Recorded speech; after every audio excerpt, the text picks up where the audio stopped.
And Jeff finally accepts a date from me to an Italian place, and then it doesn't materialize. So sad. Hello, everyone, and welcome. We are Irenicast. I'm Jeff. I'm Casey. This is Rajeev. On the first and third Tuesday of every month, we bring to you our perspectives On theology and culture from a post-evangelical lens. Thank you for joining us for another conversation to provoke your progressive Christian imagination. This week, Alan and Bonnie are on assignment, and it is just going to be myself, Rajeev, and Casey, and we are going to be talking about evil. Look out, world. Dun, dun, dun. And for our segment, we are going to be doing a segment that we did a while ago. I think this is going to be fun. It's going to be called Irenicasting, and we'll explain a little bit more about what that is on the other side of the music and the other side of this conversation. So let's just jump into it, right? Evil does not hesitate. Evil does not wait to destroy your life. So we will not wait to jump into that. I don't know what I'm doing. We will wait to jump into this conversation. So let's just start with the basics, right? So how do each of you define evil? I mean, we're coming off of Halloween here, so this is kind of, we usually do some sort of Halloween themed episode or conversation, and we really haven't explored just the general concept of evil. So Casey, let's start with you. What is evil? The fruits of the devil. Well, I actually was going to defer to Rajeev. Am I the resident expert here? Well, Rajeev, I just figured, you're the troublemaker amongst us, so you would know more than all of us. I do have a definition, actually. Thank God. Profoundly immoral and wicked. I feel like you need to define other definitions within that. Yeah, I mean, each of those words have their own baggage. To me, that makes a lot of sense. I looked it up, and sometimes I look at a dictionary definition. It doesn't match the cultural definition. And I think that's pretty good. But then what's profoundly, what's immoral, what's wicked? You'd have to define that. I'd say all three exist in the White House right now. But let's just get right into that right now. Look, this morning when I was preparing for this and thinking about it, I literally thought to myself, everything we're going to talk about will end up in the White House. Like, it'll go back, in some way. It felt weird. It was like a loop, a cycle in my head as I was trying to think about what my definition for evil would be. I would agree with you, Rajeev. I mean, the dictionary definition is clear, but we come from traditions that say that all sorts of other things are evil, specifically people, specifically behaviors. And that's where I think it becomes more triggering for me as we talk about evil. Because the places that maybe I have found safety and security, or the people that I have loved or who have loved me, would be the same people that in the places we come from would be identified as evil. Right. Going back to our conversation on process theology, it just reconfirmed for me that I guess my definition of evil is any action done that does not acknowledge our interconnectivity or disregards it, maybe acknowledges it. Maybe evil is you acknowledge it, but despite that acknowledgement, you do it anyway, or you put something out there that severs yourself from connectivity, which, it's a pretty wide palette in terms of evil with that definition, but I guess I'm at that place. That's an interesting point, Jeff, but I think like an extra special evil is somebody who acknowledges the interconnectivity of all things and uses that interconnectivity for harm. Yeah. Ooh. Right. So not acknowledges it, but then manipulates it on purpose. Oh, yeah. Recognizes it. Because, you'd have to be a pretty big idiot to not know things are interconnected. I mean, you'd have to be just like deliberate. Like I had teachers that said, you have to try hard to get an F in this class. That's like, these people are trying hard to get an F in life to not realize that things are interconnected, to some degree. Would we say that there's 3 layers of evil? There's the ignorant, where you just go out there and you're not aware of how interconnected you are. And then there's the, belligerent, where you know that, but despite that, you're going to do what you want. And then there's the manipulative, where you know it, and because you know that, you're going to do that and try to take advantage of that fact. Well, yeah. I mean, I think you look historically, and one of the ways leaders that have risen to the top that are particularly evil, they will take folks, their quote enemies, into the public square and torture and or kill them as a way to have this ripple effect, because they know people are connected. There's primary and secondary trauma. So I'm going to show people, and it's going to make them shudder, and they're going to know they don't want to mess with me. Yeah. The place that I went with that idea of evil was around racism, sexism, homophobia, and how those all have been used in deliberate ways to keep us disconnected, right? For some reason, what really kept popping up for me this morning when we're talking about evil and where that resides, especially in sexism, is the burning of women, of witches. Women who stood outside the norm, who spoke up for their rights and were considered witches and were murdered. And it just feels like, I mean, in all of this stuff around racism and homophobia, like if we want to talk about where does real evil reside, it resides in the perpetuation of these systems that continue to oppress people. So then maybe I don't know if this is what we're doing. We're coming up with a collective definition of evil, but perhaps evil is that idea of disconnectedness, and the more power you have in this world to influence, the more evil it is. Power becomes a power, the ripple effect of whatever act you commit, which may be why Jesus said, tie a millstone around your neck if you cause any one of these little to stumble, because there's a high price to pay and consider when you're in a place of power and influence. Yeah, that's interesting. The scalability, does causing great harm to an individual mean it's less harmful or less evil than causing the same harm in perpetuity to multiple individuals? I don't know that I have an answer for that, because some people perpetrate harm that alters a life forever. Folks don't recover. And that to me is maybe the ultimate form of evil, to where folks, they don't recover from that. And then you've got, again, the primary and the secondary and even tertiary trauma that gets passed down. And like Casey talked about, slavery, sexism, misogyny, those institutions that have plagued us for generations are hard. Well, and I think that those systems are used to keep us separate.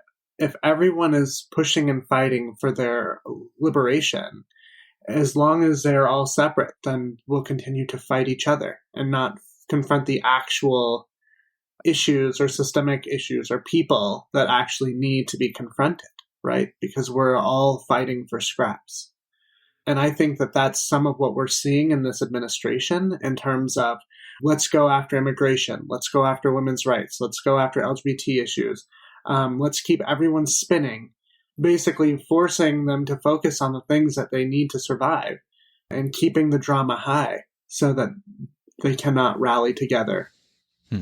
I think perhaps where we all are in terms of our progressive Christian context, it always comes back to, and rightfully so, comes back to those that are oppressed, those that are marginalized, those that are victims of some sort of power structure, whether that's an individual power structure within a family or a more corporate one in terms of church, government, all that kind of stuff.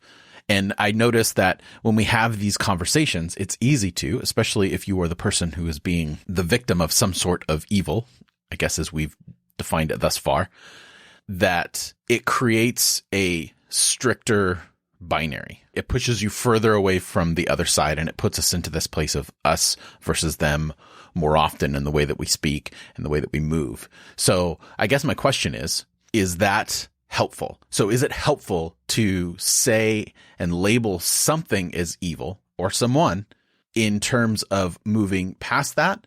And what place does naming have in a movement towards eradicating evil or moving towards good, or however, I guess we could define that, but that might be a little off topic. So do you see what I'm saying? Yeah, I think diagnosis is essential.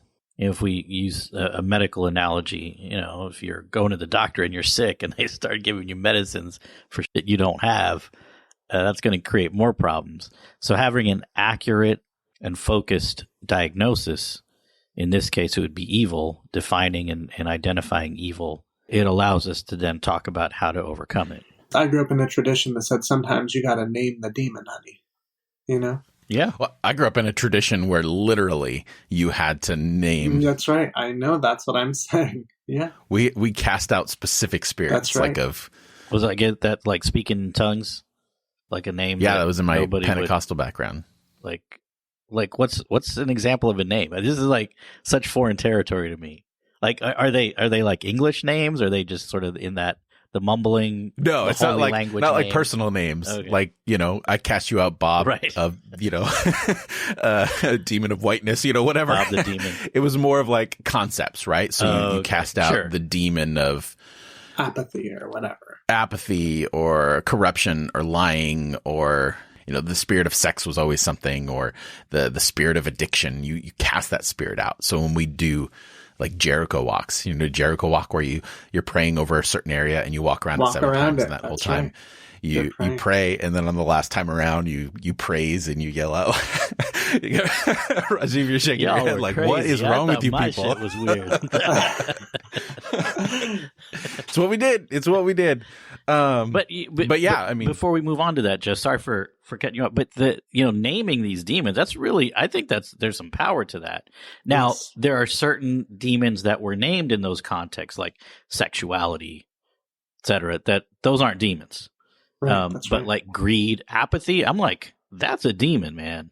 I mean, apathy is, I think, even a step beyond hate in some ways. Hate, at least you still care somewhere. You still have some passion about things. Apathy is just like, it's done. Yeah, I think it is. I think it's really important that we are able to name these things and articulate them and be pretty clear about why these things are demons, right? Because as I said before, there are a lot of places and people that in my prior world were identified as evil, and they were the farthest thing from it. It's really helping people. I think one of the best things we can do is articulate today what we think evil is, and what are the real things that we can name as evil. So that's a good question, Casey, is what can we name as evil? So I think the problem for me when we start getting into the idea of labeling is I 100% agree that we do need to name things. We need to call things out. We need to say that this is what this is. My problem, and despite how certain people that I know or that are public figures or heads of certain countries, I can't get myself to a place where, and I want to hear your guys' thoughts on this, because perhaps I'm just being too naive and stuck in a privileged bubble, but I can't get myself to call a person evil. I'm fine with calling institutions evil. I'm fine with calling actions evil. But when it gets to naming people as evil, I think for me, it's a slippery slope. So does that mean someone who's committed a crime is evil? Which we tend to. We tend to use dehumanizing language, evil, monster, for someone who's murdered someone or stolen or is in prison. And I think that there's some severe implications to allowing ourselves to so easily label a person as evil. Yeah, that's a great distinction. And I would say, for me, evil is it's reserved for certain kinds of behaviors. Like you said, I agree. I don't believe any person at their core is evil. I do think there are some people who have chosen to give themselves over to evil and behave accordingly. I believe also that those same people could decide one day and choose one day to say, you know what, I'm going to give myself over to good and try to change my behavior that's more in accordance with good. But, stealing in most cases and other kind of lower level crimes are just, they're circumstances of poverty and desperation. There's no evil there. That's just, oftentimes, that's just somebody trying to get by. Like in Les Mis, Jean Valjean stealing the loaf of bread to feed his family, his relatives. That's not evil. I mean, he's just trying to make it. Yeah, I would agree with you, Rajeev and Jeff. I would be hard pressed to point out any person that I would say is evil to their core. I think that we all have choices and we make those choices, but are we evil? No. I'm often saying to people, God never made junk. And I have to mean that for everyone. I can confront evil behaviors and more specifically evil systems of oppression That's what I think I'm most drawn to when I think about evil, the ways in which our collective behavior has separated us and divided us and categorized us and dehumanized us, than I am to say that someone is evil. So when we think of the term evil, is it a term that's valuable? So I say that in the sense that when I was growing up, my theology was everything is evil, right? You lying to your parents in God's eyes is the same as committing murder.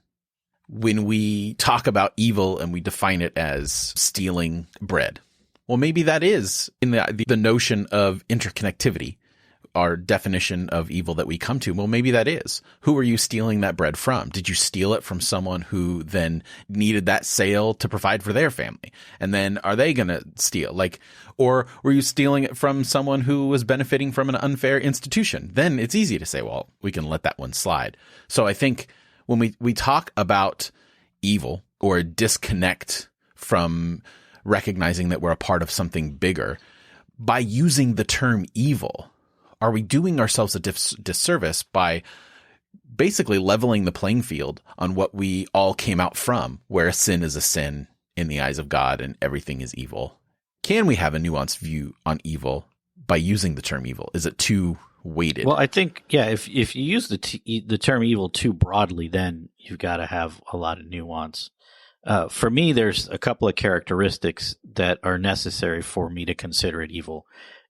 One is calculated, and two is unnecessary. So if you calculate and perpetrate an unnecessary, harmful act against another human being or a living thing or even maybe an inanimate object, that's evil. I would say like vandalism, like hate speech vandalism is evil. It's calculated and unnecessary in every case. Painting swastikas on synagogues, homophobic remarks on a gay person's home or an institution that stands for gay rights. That's evil. Those are calculated and unnecessary acts. And then, you can scale it to murder, stealing money when you've got enough from somebody. The list can go on and on. Right. So there's a nature, and I kind of brushed upon this in the beginning of our conversation. So there's an element of intentionality to the degree in which that evil might affect those around us or prop up a system that is already evil. So then what does that do with our morality and responsibility, right? Someone who is throwing up, and I'm using an example that is outside my purview and an example that I easily and rightfully so probably would call evil, but someone throwing up a swastika on a Jewish synagogue. Did that come from the person? Or did that come from a system that they were under or a part of, whether that's their family or their church or their community? And then how much, if any, and I feel weird saying that, but again, hypothetical, how much, if any, is that person responsible for that action?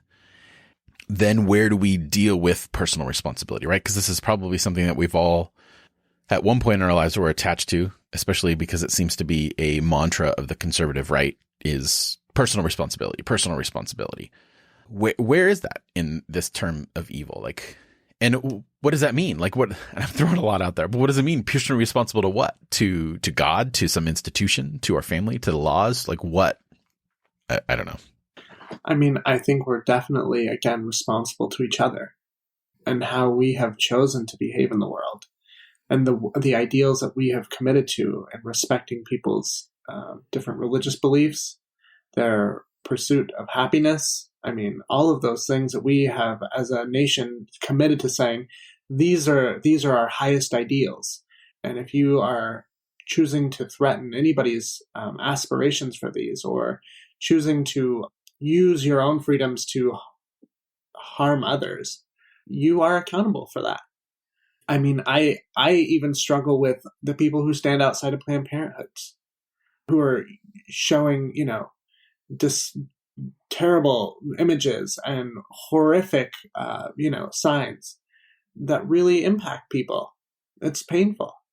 I guess we have a right to freedom of speech, but when you were deliberately calling someone a child killer, or spitting on them, Westboro Baptist, I mean, it feels evil. It feels dark. And so I begin to say, like, yeah, you have we are all accountable at some level to the things that we post on social media, the ways that we behave in the world. We are accountable for those things. And sure, there are systems behind it that perpetuate it there's lots of fake news that taints the water that some of these people drink and are impacted by. But at the end of the day, you still had, as Rajeev was talking about earlier, a calculated response. You chose to make those choices. Well, and I think that's an extreme example, Jeff, but a very important point that you draw forward. So I've got a few layers, I think, in response. One is we're always accountable for our actions, period. We always have a choice. Sometimes the choices available to us are one or the other, and they're both awful. We never want to be in those circumstances, but you always have a choice. Second is where it becomes a little tricky is this idea of unnecessary. What broader society might say now as a progressive, I would say, the kind of speech Casey referred to outside of abortion clinics or, around homosexuality, around biblical literacy. Those are things that are unnecessary. But there was a time when I thought pro-life was probably the way to go. There was a time where I was pretty sure that God loved gay people but didn't approve the lifestyle, quote unquote. And it's painful to remember those perspectives, and it's painful to remember kind of advocating for those perspectives. But the way I was formed, those things to me were necessary. They were life and death matters. But it doesn't take away the fact that I chose to engage the way I did and have, carried some baggage and regret over those things. And in the cases where I've remembered some stuff and I'm in relationship with folks, I've apologized. My guess is all of us, having journeyed through fundamentalism, have taught things we regret, that we at that time thought were necessary and now recognize are completely unnecessary. Right. Yeah. Yeah, which is why I think that ignorance is a heavy part of evil, our definition of evil. I'm not convinced that even using that term is helpful, because that if you name something evil, are you really naming it, or are you just creating a further binary? Like, being more specific in our naming of what that evil is probably more helpful than just a blanket term of evil. That's right. You can't cure someone of just cancer, right? I mean, there are specific cancers in which the way in which you confront them, the way you combat them, are dealt with based upon what we know about that specific cancer. It's the same idea. Right.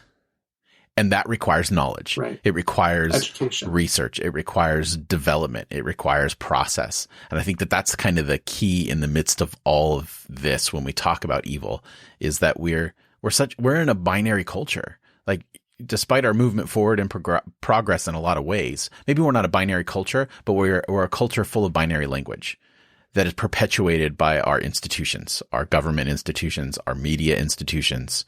And I think this is kind of a run theme throughout all of our conversations as we get to this place of we need more nuanced language when we talk about these particular things. Because it's easy. Like, we want a bad guy. We want an evil person. We want to, because then that helps us put the blame. And I think that the less nuanced we are with our definitions of what an evil is, the more blame culture we have surrounded around it. And maybe that's the real evil, is the separation of people and ideas and the placement of people into categories. Yeah, moving from a blame culture to an accountability culture is a difficult process.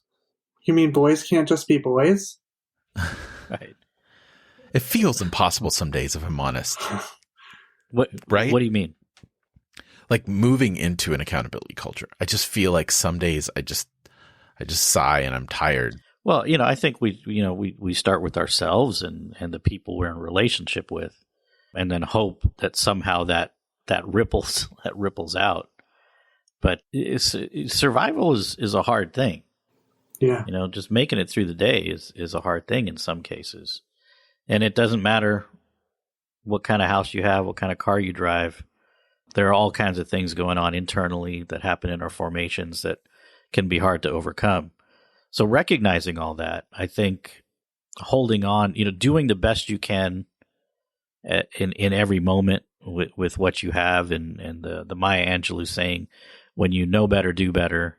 You know, living into that is important. But yeah, I don't know. I don't know if we're ever going to solve it for the entire world, but maybe that's not our job. It's our calling, God. I mean, Rajeev. That was weird. That was super weird. I was just going to say something sarcastic about the light of the world, and apparently I associate Rajeev with God, and that just got... It's me in the hoodie. I got the whole the Jedi Master vibe going this morning. That's right. It's true. It's true. You are the Jedi Master of Irenicast, Rajeev. Oh God, that's so uncomfortable. Only until Bonnie, Bonnie right, gets Casey? back, and then you can. That's great. No, those are. But I kind of looping back to that, Jeff. That's a really important question. Spending time with it, I think, is the important work. Having an investment in a particular outcome for anyone other than yourself is setting yourself up for disappointment. But putting the investment into thinking about these things deeply, like how you're going to move in the world, how you're going to relate to the people that you see today, tomorrow, next week, and putting into practice some things that will help, I guess, diminish and dissolve evil versus feeding it. And I think confronting. I mean, and by that, Rajeev, I don't mean like showing up at a white nationalist rally and being the Come only on, there. dude. Come on, let's go. I mean, yeah, it could be very dangerous, and in some ways, I feel like I experience that all the time in the community I serve. Yeah. Even last week, I had a mom blow me up on Facebook. Look, the best part was she said there was a pastor in quotes. I love that, and I thought, girl, I have more education than your pastor, I guarantee it. But that's fine. So for me, the thing is like in the places that people told me were evil. When I showed up there, oftentimes my experience of those places was different than what I had been told, right? And it gave me profound insight as to what I was actually dealing with. And I think that that's one of the other things that we fail to do is do our own research. I mean, we come to all sorts of things, including scripture, with just trusting somebody else's opinion of those things. And forming an opinion about what we actually understand as evil or why that idea is being perpetuated, the best thing to do is to do your own work, to show up and confront it where you can, but also understand why it is being perpetuated the way it is. Because oftentimes that's when you begin to see the larger picture, right? Where the real evil resides. It's not in the people. They're just perpetuating a message that has been given to them from some place. So, but then where does that come from? Is it the devil? So this is what. So the answer is yes. But the devil. This is all fun, but for me, it starts with like capitalism. I think in a lot of ways. So capitalism's the devil or a devil? Yes, a devil for sure. Yeah. So, wow. So in our past Halloween episodes, we've discussed the supernatural and we discussed like literally the devil. And you could probably all guess that I don't believe in the supernatural or the devil. Really? I'm shocked, Jeff. Right. I almost fell out of my chair. This is profound. This needs to be, everywhere. Social media. So then obviously when I think of evil, I'm not going to think of it in terms of spirituality. I'm thinking in terms of real life examples. So when we throw around words like devil and demon, and maybe it's just triggering for me. Maybe I'm just waiting for someone to cast something out of me. But we keep trying. I think everyone is to a certain extent. So I guess I'm curious. This is total side note, but you know what? Whatever. We can do whatever the hell we want. Where are you, when you talk about evil? Do you consider that there is a supernatural aspect to it, or are you using those terms of devil and demon in terms of something that is intangible, like systems and ideas? Like where are you two in that realm? So this is, I've got a couple of related thoughts here, so hang with me for a minute. So capitalism, I think capitalism isn't inherently anything. It's just an economic structure. It's what we bring to it. So in capitalism, where evil begins to take root is when greed rules the day. Greed and excess rules the day. And we've gotten there in the United States. Whereas capitalism... Well, we've been there. Absolutely. But capitalism, in some contexts, like you roll back the clock in the United States, or you look at other emerging economies, and where villages and regions, they sort of work together. Lots of small business ownership, people partner up. They sort of decide, you know what, we're going to provide this service and we all use it. We're going to provide this service, we all use it. And so the underpinnings is capitalism, but the social ties are really about communalism. They're working together to make things work for the entire society. But then if you get one or two people that decide greed and excess are going to rule the day, that throws the whole thing out of whack. So the structure itself may not be the problem, but it's the motivating factors behind it. And then to talk about the spiritual element, we've had that process theology episode, and creativity being the most powerful force. Creativity has no moral compass. It just wants to do something novel. And sometimes that's blowing shit up. Sometimes that's assembling pieces to make a beautiful mosaic. It's just creating. And we as people, and I believe other things that have life, make choices, a series of ongoing choices that decide to harness creativity or move creativity towards beauty and wholeness and sustenance. So creativity, again, is neutral, but it is sort of this divine supreme force. And then the way we relate to and relate with creativity either harms or creates beauty. And sometimes it's a little bit of both. So do you believe in the devil? I didn't, but I used to think the devil was red. Now I'm pretty sure the devil's orange. So, you knew that joke was going to be in here somewhere. That was not pre-planned. That was in the moment. Oh my God, I love it. So when you talk about Rajeev, when you talk about the creativity, you would say that creativity, that's what you equate the supernatural with, and that the supernatural itself has no moral compass. It is only guided by whatever people choose to do with that. So I would say, this is my perspective now. There's right. This is all of our perspectives. Like it's informed by a process framework, but creativity is the ultimate force in the universe. The ultimate force in the universe. Okay, and by force, though, would you describe that as what most people would associate with the supernatural? No, I would say that's more in a scientific understanding. It's there. Okay. How it got there, those questions remain. And I think scientists are doing a fucking incredible job trying to find answers to that. Where the divine element comes in is in response. So the God element or the God influence comes in response to creativity that's whispering to us, that's luring us, to use a process term, saying, hey, do something beautiful, do something beneficial for your fellow human beings with this. Okay, so is there an opposite lure? So you're saying that there's creativity and that there's God is luring you to do something with this force that's out there. And you say God is that lure to do something good. Is there a contrary lure? I don't think there's a contrary lure. I think just all the possibilities are out there. And then our formations start. And that God is just guiding us towards the most beneficial. Yeah. Okay. Yeah. But there's nothing guiding us towards the least beneficial. I think the sinister element in creativity, I think that's just us. That's so we're somewhere along the line. Yeah, man. I mean, the Rolling Stones said it. After all, it's you and me. The Rolling Stones. Yeah. Oh man, you're showing our age here. Rajeev. Come on, man. Casey, what about you? Like where does that where's your idea of the is there a supernatural evil? No, I don't think there's a supernatural evil.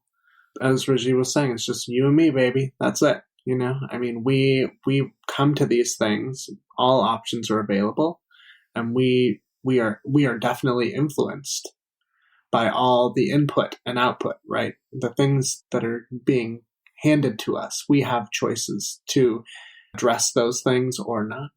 But I would not say that there's some spiritual evil force out there waiting to prey on us.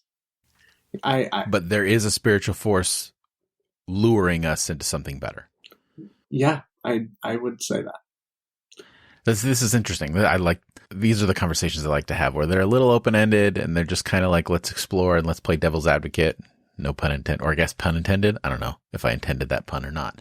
Like really looking at these issues in a way that explores our own theology. And I know that process theology, I don't know, I feel like it's going to be in every episode going forward, just though the response that we're getting and how people are talking about this particular thing. Because I think it's a good way to define a feeling that many of us coming from fundamentalist backgrounds had that couldn't put words to it. And I think that part of that process theology helps it. And it's obviously already influencing the very next episode and the very next conversation that we're having now that we've put it out there. And I think that it requires more conversations like this where we can explore and ask and, determine, where is evil coming from? Because I don't know. Like, to answer my own question is I don't know. I'm not even convinced sure about God. Do I believe in God? Yeah. Do I believe in God? I don't know. Do I believe in God? No. Like, I feel like I'm all of those things at once when I have conversations like these. I kind of like it, because I feel like going back to what we were talking about, this idea of ignorance and finding knowledge, is I think that's too many times we put the quest for knowledge above the actual knowledge. Because there's an excitement of learning something new, but there's an even more excitement of settling into that newness and then wanting to hold on to it because we like the feeling attached to it. And I think that as we're going through this, one of the things that's been most comforting for me moving out of a fundamentalist background is my definition of judgment, right? Judgment was such a bad thing for such a long time. It was God's judgment. It was this like someone saying you are right or wrong. And my new definition, based off of, things that based on my own biblical research and kind of where it was, is that the intention of what judgment has been the whole time is not a telling you what's right or wrong. It's a revealing. It's a revealing of, look, there's something new. And that's, to me, a very freeing idea of judgment. So how do I judge a situation? As I reveal as much as possible. Yeah, it's like, so I go through. That reminds me of learning. This is not where you're going, Jeff, but it's funny. Where that I remember being taught that essentially Judgment Day, you'll be standing there in front of the throne, and the whole heavenly host is back there, and a movie of your life plays. I remember that. Everything analogy. you've ever done, it's the revealing. I was like, oh my God, I'm screwed. Like, I don't want that. Right. I would rather go to hell than have that movie played for everybody.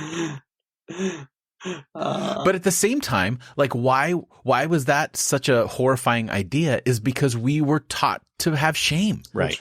Right. Now I feel like I don't feel the same way because of all the shame that I still hold. I almost wish that there was a day where my whole life was on the screen, because then I feel like there'd be a relief, a freedom for once. I think it's the implication of what happens after they show that video is that then you'll be cast out into hell. But I wish that was the case. Because then I feel like, oh, it's out there. I don't have to hide anymore. Like, I don't have to hold on to that stuff. So this is kind of making me like sort of emotional hearing you guys talk about that, because I also was given those narratives, but never thought twice about it for some reason until this moment. And Jeff, you saying, I almost wish that the video would be played because then, it would be out there. And I wonder if the hosts of heaven would surround you and say, us too, right? I mean, I think that's the power of vulnerability and authenticity, what we long for is connection and truth about our lives. And the thing that holds us back from that most often is shame. Right. Because the central focus of that narrative or that analogy is not the movie being played. It's that how you would be treated after. That's right. Is that it was put on us as a way to perpetuate that shame. But what if it was put, like you were saying, Casey, put on us in that sense of, imagine I'm going youth pastor mode right now, altar call youth pastor mode. But imagine that tomorrow you die in a car wreck and you're standing before God and God shows this movie of all the horrible things you've done. And then the next inevitable step was always, so make sure it's right because you don't want to go to hell. But what if it was, despite all the things that people are going to see? Well done. Right. Well done. Exactly. What if that was the context of that? How much more freeing would that be, as that revealing is a positive thing, right? Because revealing in a lot of contexts is not a positive thing. It's not a place of healing. It's a place of shame. It's a place of punishment. It is. So maybe evil is a concealing more than anything else, a concealing of your value. I think this is a little tricky. I'm going to sound like the crotchety old man that I am, but I think we've all done stuff that wasn't right. I think the difference is there are things that we were told weren't right by our fundamentalist upbringing that are just fine. And then there's other things that are just they're downright not right. They're they're universally kind of not cool. So I'm not sure all of that would get celebrated. At least in my movie, I think the host. But would you still get celebrated? Like I don't think it's a celebration. Yeah, that's what I'm talking about. Is that your acknowledgement as a person? Absolutely. Affirmation of a person's life, I think, is absolutely We are not the sum of our mistakes or the things that we've done badly, right? And I think that's why our whole conversation shifted away from identifying or classifying anybody as evil. We can identify their actions as evil, their behaviors as awful, but at the end of the day, we are not the sum of the worst choices we've made. Amen. Absolutely. I feel like I should give the link to our podcast to my therapist so they can do some homework before they get started. I feel like we have these conversations I have given my podcast to my therapist. Oh. It's like, I don't want to tell that story again. Here, listen to this episode. Right. That's right. Yeah. Yeah, I know, right? It's just do your homework. I pay you. What you talked about, Jeff, with the, all at once, like I sort of believe, not really. I don't believe all in the same moment. Man, I can relate to that so much. And for me, having kind of come back to some sort of a formalized faith, and found really a new home in progressive Christianity versus even a reconstructing of the old. It's a pretty brand new dynamic. I have belief, but I no longer have certainty, nor do I feel like certainty is something that's part of a faith journey. Yeah, Jeff, when you were talking, I actually wrote the word humility down. Because I think that it's so important that we come to all of this lightly. And I think it's for the exact reasons why many of us left conservative Christianity. Because the moment we thought we could grab onto it, it flew out of our hands and oftentimes hit us right in the fucking face. And so holding these things gently, belief, non-belief, all of it, I think there's a sense of wonder and humility that is worth venturing it. Right. 150%. And I feel like it comes down to what is your response to the fact that you are a blip in the universe, right? So in a conservative circle, I remember when they said, the earth is this tiny, and they'd use this as an example, basically to inflate God's worth and deflate your worth, right? You're insignificant, but God still loves you.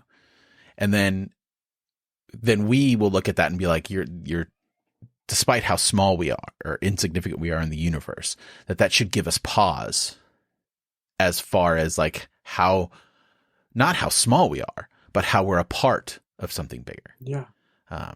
So I guess maybe the answer to evil is that size does matter. Yes.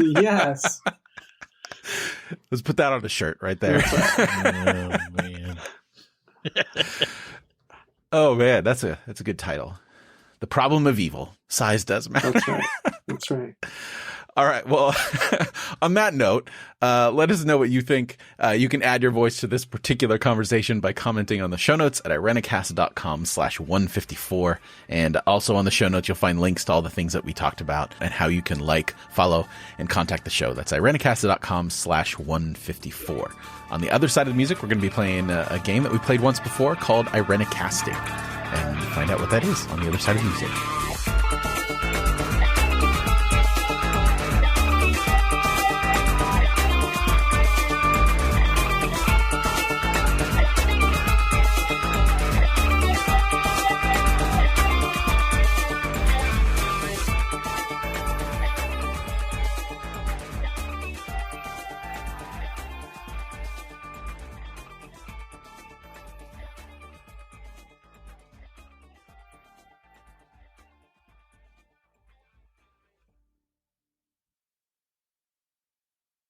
So, Irenicasting. This is how this works. Way back, I don't even remember what episode, but I'll put it in the show notes if anyone's curious to listen. We thought it would be fun to cast Irenicast the movie. And myself and Alan and Mona at the time, we decided to choose who would play us in a movie. So what we're going to do for this session of Irenicasting is we're going to reverse it. We've each chosen a movie, evil horror themed type movie to which we are going to cast ourselves into these movies over, and we're including Bonnie and Alan who are on assignment this week and they have no say in it. So we are determining their casting. We are their casting agents. They're going to get the part that we tell them to. So that's how we're going to do this. So is that, we all on board with this? We're good. Yes. Yes. Yeah. This is great. Based on our conversation, I knew this was the segment we were going to do, and we were, blah, blah, blah. And then I think, Jeff, you were like, Bob the Demon. And like right away in my head, I was like, that would be an amazing streaming show. Bob the Demon. Here's this demon who's like, doesn't really want to be bad and is trying to figure out how to not be bad and still meet his quota. I mean, I know it's a little Good Omens-y, but I don't know. Bob the Demon just seems like a great character. I feel like it could be like a horror movie that's an allegory for white supremacy, right? Oh, dang. Yeah, that would be great. That'd be great. Yeah, and if this movie ever gets made, we need, some sort of a time and date stamp on this concept so we can sue for just the very fact that this royalties. Episode is going to be posted on iTunes. There's a date and time. Yeah. This is enough copyright for us. So anyone out there. Because, people, like all these Hollywood people listen to our show. So, of course, one of them is going to be like. I say we write it and we sell it to Jordan Peele. Right up his alley. Ooh. It would be the best movie ever. Yeah. Yeah, that would be amazing. Oh, or we do a collaboration. Get Jordan Peele and Stephen King in the room. They do this together. That would be an interesting mix. I feel like Stephen King could learn a lot from Jordan Peele. Anyway, all right. So let's do this. Casey, let's start with your movie. What are we casting? Recasting. We are recasting Stranger Things, and but really, it's more like I picked these cast members specifically for the way in which we all work together. Does that make sense? Yes. So, all right. So you went with the team dynamic. I like it. That's right. So,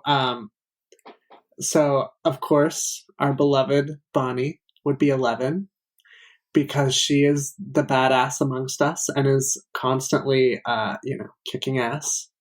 And I think we all rally around her because we trust that she knows the way, actually.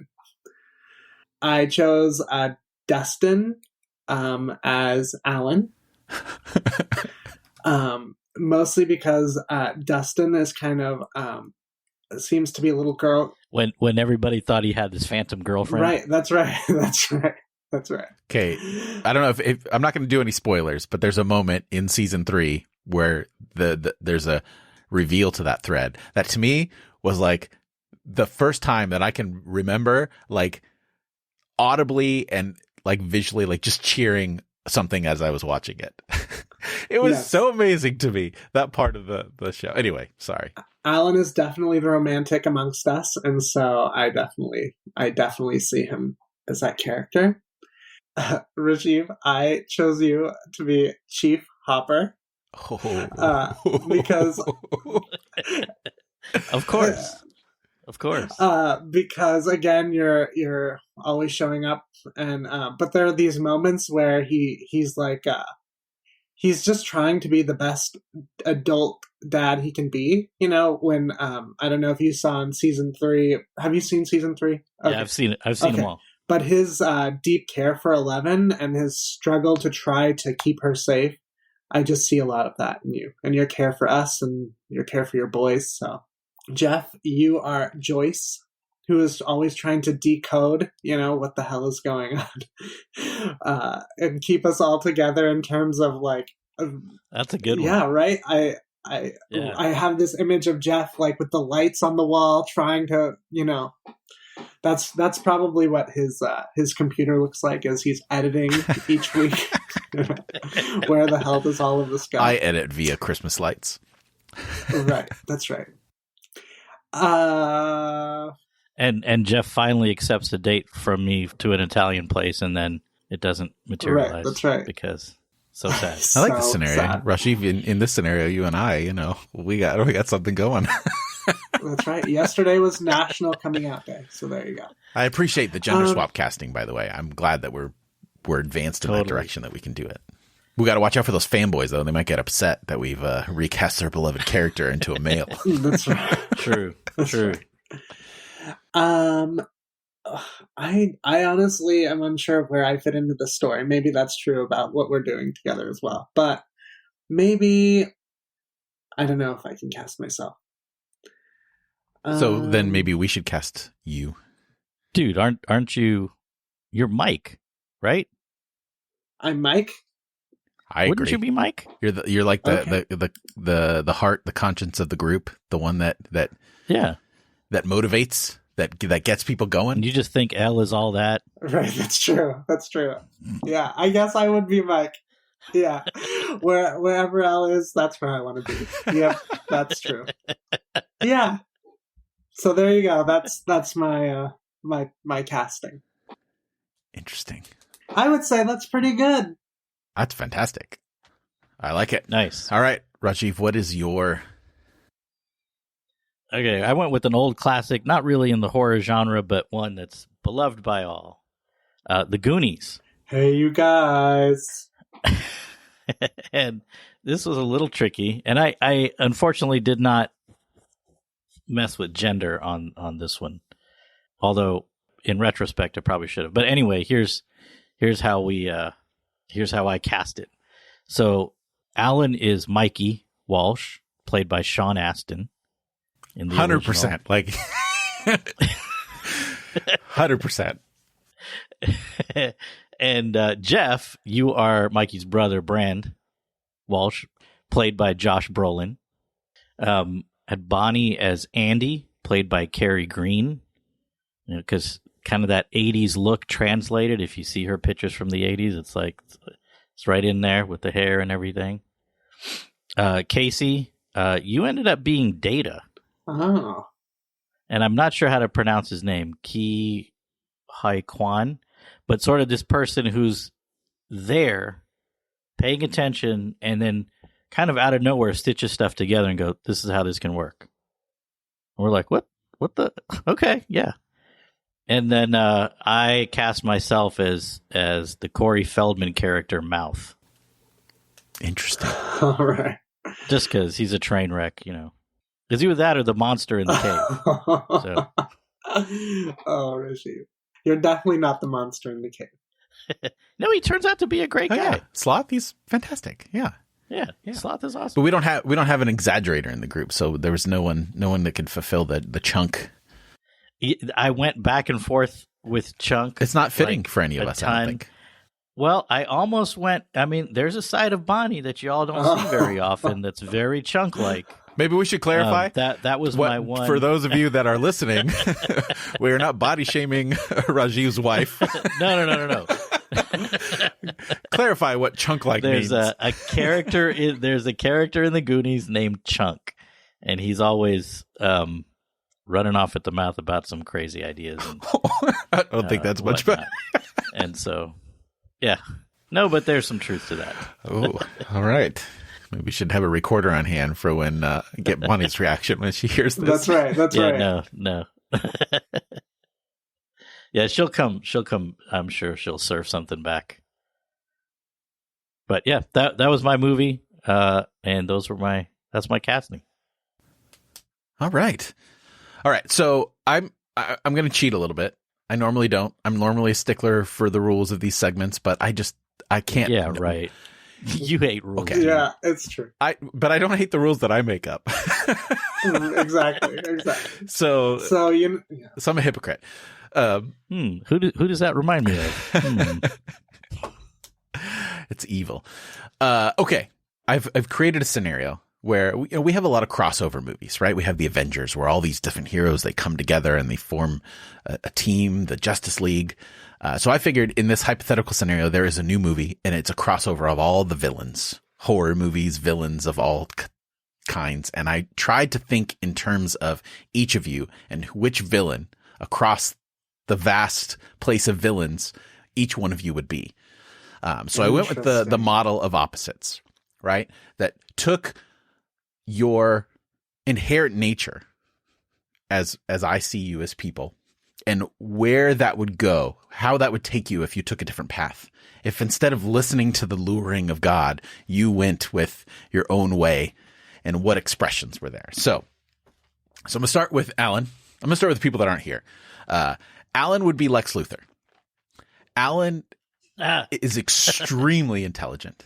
He just knows things. He can cite things, but given another central motivation, I think he would take that intelligence towards wanting to make the better place, but it would cast him into a place of wanting to make the world a better place in his image, Luthor. So Alan is Lex Luthor in this crossover. Casey, I feel like your driving motivation for people is compassion, is wanting to see people in a place of health and beauty and wonder. So I'm casting you as Thanos because Thanos' central motivation is that he wants to make the world a better, more livable place for people. And instead of, doubling the resources, he'll just kill half the people. Whereas Casey, now, if you had the power of Thanos, I feel like you go the other direction. You would just double the resources and no one would die. So Bonnie has this power to her that she sometimes can, maybe from my perspective, hide under a bushel basket. There's this humility about her. So I'm casting her as Maleficent, where she has this power and she's going to be bold and brazen with that power and just express it to the world. And if need be, take a few people out, poison a couple princesses, whatever she needs to do to get her. Yep. For me, I'm always interested in the psychology of people. I think this episode, I have questions. I just want to find out where people are coming from, what forms them, and maybe taking that a different direction. Perhaps I would invade people's dreams and slice them with my clawed hand in those dreams. And so I'm going to go with Freddy Krueger as myself. And Rajeev, this is the one I had the hardest time with because I feel like. Yeah, I'm worried because I'm last here. So I feel like you have this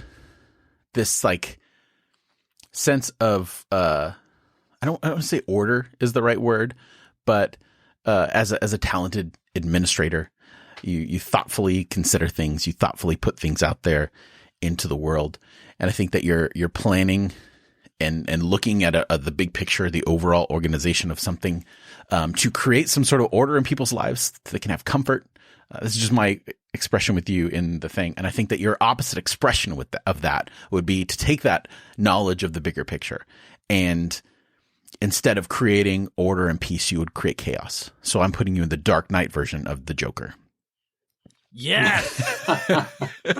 That's my favorite villain of all time. Oh my God. Thanks, Jeff. That's like the greatest compliment. Not the ever. current Joker. I don't know if anyone's seen the current Joker, but not the current Joker. No, I haven't You yet. should. It's the Joaquin totally Phoenix should. Joker. Is it It's good? really good. I didn't like it. We could have a different review I really there, like but Okay. But The Dark Knight's like one of my all-time favorite movies, period. Me too. So, yeah, I was like, oh my God, what's he going to say? And then you started going down that path. I was like, the Joker? Is it going to be the Joker from The Dark Knight? so that's how I see Cool. each of you as villains. And that's my reasoning behind it. That was a huge over-explanation, but I couldn't help it. I had to share my thought process. That was That was so good. fun. Yeah, that was cool. Good stuff. And I bet Alan and Bonnie, when they hear this, they're going to be like, we really missed out. They would. Maybe, we'll throw on a, maybe there'll be a chime after this port that says, hey, future Bonnie and Alan here. Here's what we think about this particular. The moment will be gone. Right. All right. Well, then that'll do it for this week. It was a fun segment. I enjoyed that. If you found value in the show and would like to support us, check out Irenicast.com/support. There you'll find all the ways you can support the show, including a PayPal link, Amazon link, and checking out our Irenicast merch. So keep checking that show or follow us on Facebook to find out when new shirts come to the forefront. And don't forget to subscribe to the show to never miss an episode. We're available on all major podcasting platforms: Apple Podcasts, Spotify, Stitcher, Google Podcasts, Pandora, and many more. And while you're there, if your platform allows it, leave us a rating and or review. We're always looking for more and more ways to hear from you. So for this week, I'm Jeff. I'm Casey. This is Rajeev. Thanks for joining the conversation.